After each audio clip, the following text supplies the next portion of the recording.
Can people hear me? Oh. I think that's media. That's not going to project. Oh, Go okay. ahead. Just on the same issue, I think it should be put in very simple terms. Senator Bob Graham said very clearly that if the 28 pages had been released, then ISIS would not exist, that the people who ran 9/11 and murdered 3,000 of our citizens would not be running free today to continue the mass murderous policy they are purveying, as you see in the Middle East. That considered, what possible excuse could you make for not using your authority as a senator to read the 28 pages into the record? Right. And you have the authority.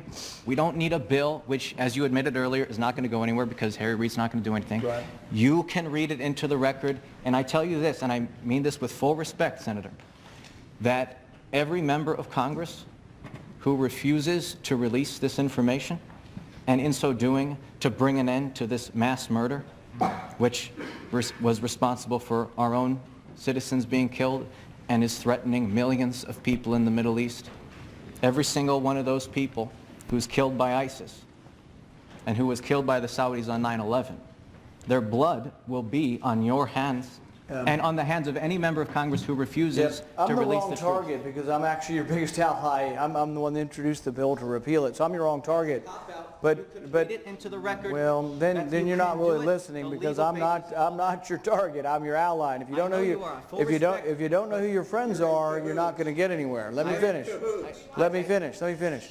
But the only other thing I would say with the Saudis, and this was a big thing, is and the reason why this is all important also is that our reaction to 9/11 was to ask all of you to give up some liberty.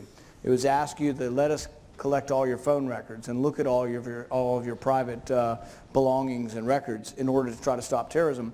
But a lot of 9/11 was failure to do the stuff that normal CIA and FBI should be doing. Two of the people from Saudi Arabia lived in San Diego for a year with an FBI informant. With an FBI informant. We caught people trying to fly planes and not land them, also from Saudi Arabia, also from France. But the thing is that we didn't do any of that, and in the end we said, oh, well, nobody made any mistakes. People made mistakes, but no one's going to be fired, but really the American people, you just have to give up your liberty and we'll be safe for the next time. It doesn't really work that way. I think we do need, and in some ways they said we don't have enough FBI agents, I'd hire more. But I probably wouldn't look at all your phone records and spend billions of dollars looking at all your phone records. If we need 500 more FBI agents, spend the money to do it. Let's have targeted investigations. The Sinaref boy, the brothers down in Boston, we were tipped off by the Russians. He flew back to Chechnya, and there were public sources that he was probably plotting something violent against our country. I'm a big advocacy of privacy, but if I'm the judge and you call me at midnight and tell me this, I'm a yes to look at his records. If you want to look at the people he called, I'm a yes. If any of them look suspicious, I'm a yes. But if you ask me, can we look at everybody's records in Boston, I'm a no. That's the difference. It's not that I'm against going after terrorists or looking after them individually. Let's do it specifically, but let's have more agents looking at specific threats and not get overwhelmed by all the data of all of us that really just confuses and overwhelms us with information. I got time for one or two more. Right back here.